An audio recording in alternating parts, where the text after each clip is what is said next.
Endymion is based on Greek mythology and it is about a shepherd named Endymion. A repetition of same sound in the beginning of the word is called as alliteration. Opposite words are there, so they are placed together, okay, in the same line and with the conjunction. So such usage is called as antithesis. So a beautiful thing is like a shady shelter that gives sleep full of sweet dreams, good health and relaxation.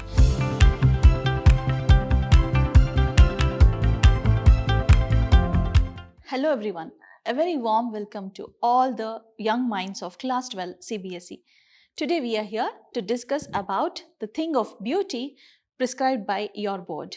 I am Dr. Shalini, your English teacher at prep school. So let us begin our session today. What is there in today's session? Just let us have a look at it. So we are going to discuss about the poet today. First we are going to understand who is the poet, what is his background and all, and we also have a background for this poem. Then we'll understand the summary of this poem along with the literary devices and the new words that are used in that poem.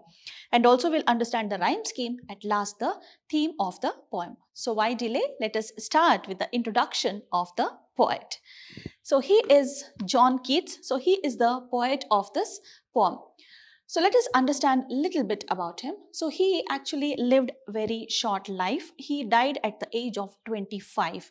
Okay, so he was a romantic English lyrical poet. Okay, so he wrote poems in the form of lyrics so that it would be very easy to put it into tune. Okay, so he has given vivid imagery. Vivid in the sense it's a very different series of images that he provides in his poems.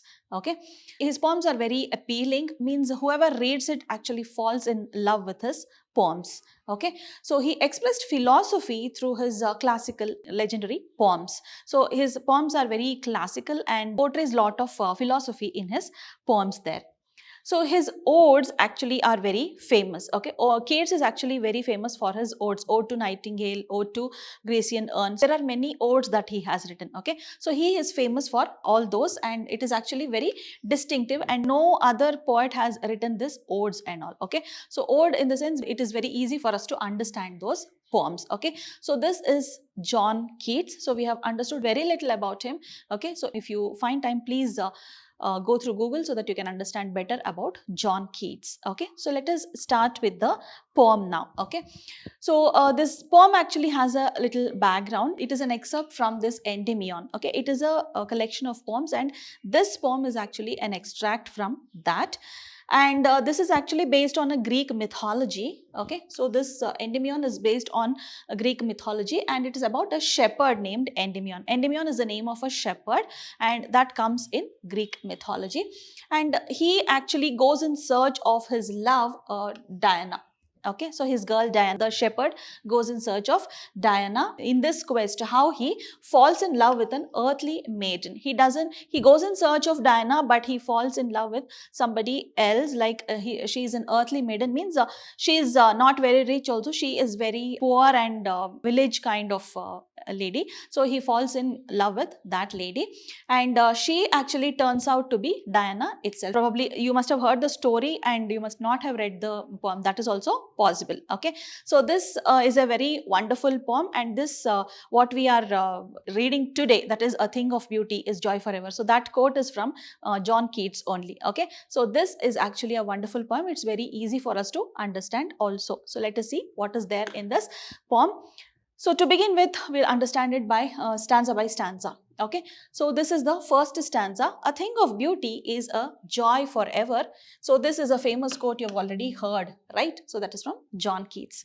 So a thing of beauty is joy forever. Its loveliness increases. It will never pass into nothingness, but will keep a bower quiet for us, and a sleep full of sweet dreams and health and quiet breathing. So this is the first stanza. You can just observe the rhyme scheme also as you go later. I'll just explain to you the rhyme scheme also. Okay, so you can just understand the rhyme scheme. These two are rhyming, these two are rhyming. Okay, so there is a rhyme scheme. Since it is a lyrical poem, it has to have rhyme scheme, because when you have to put it into tune, right? So that time it is very necessary for a poem to have a rhyme scheme. Okay, so the literary devices that are used here are alliteration. You already know.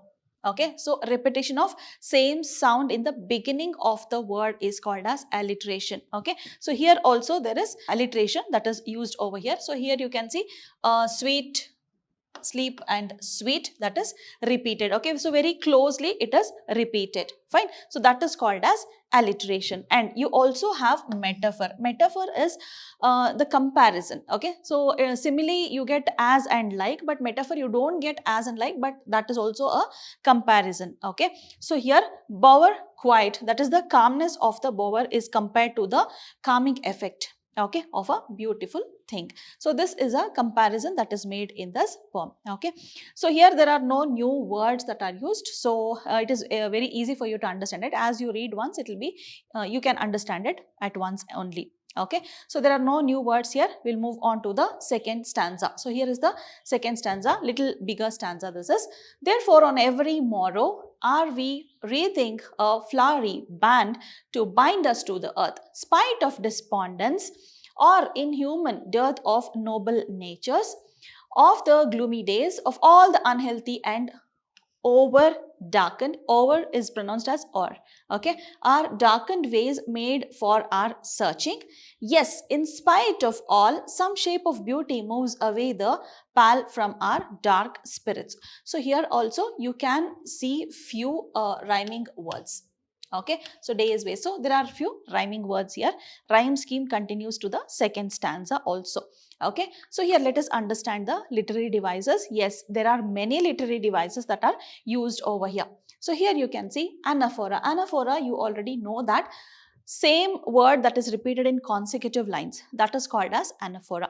Okay, so here you can see of noble natures, of all the unhealthy. So that is repeated in two lines. Let me just go back to the slide and explain to you. So here you can see this is repeated and this structure is called as anaphora. That is a literary device. Okay, so then we move on to the next one, that is alliteration. Alliteration, as I told you, repetition of sounds in the beginning. So here you can see band, bind, and also noble nature. There is n sound that is repeated and some shape S is repeated. So this you can see.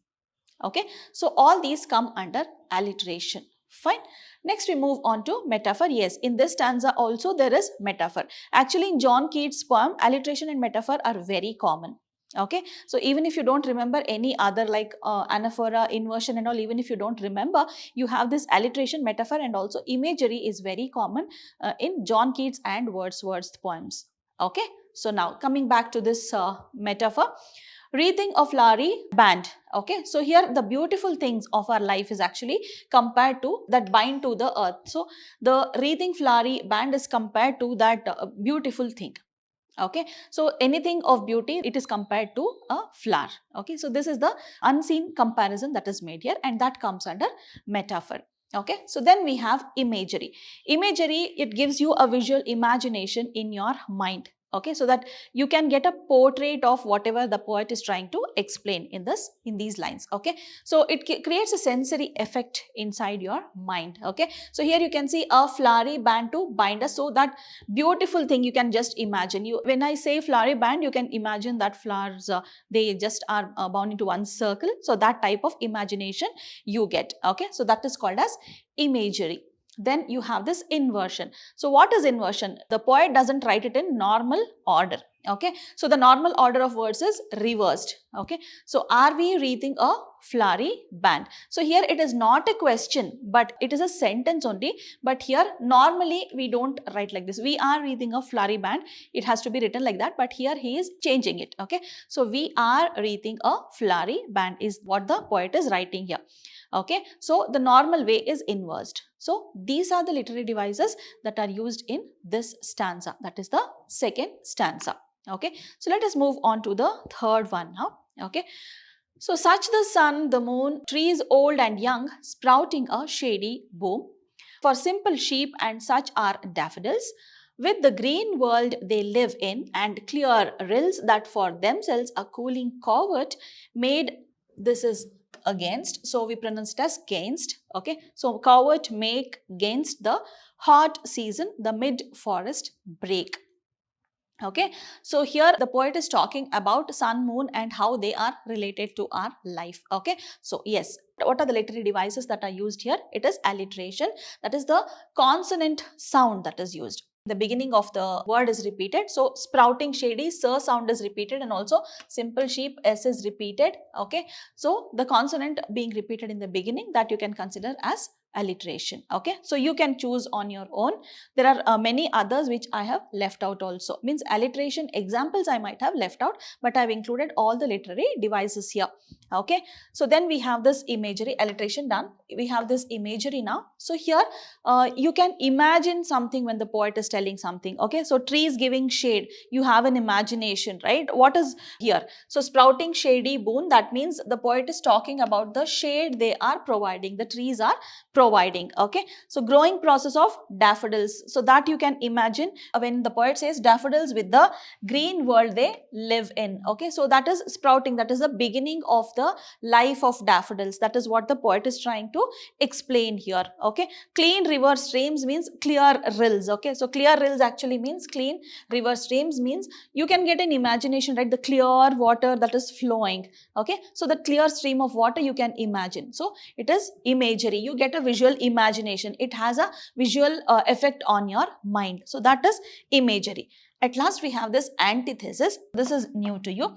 Antithesis, opposite words placed together. This is called as antithesis, old and young. So here you can see tree is old and young. So opposite words are there. So they are placed together, okay, in the same line and with the conjunction. So such usage is called as antithesis. Okay, so this is the third stanza that is there.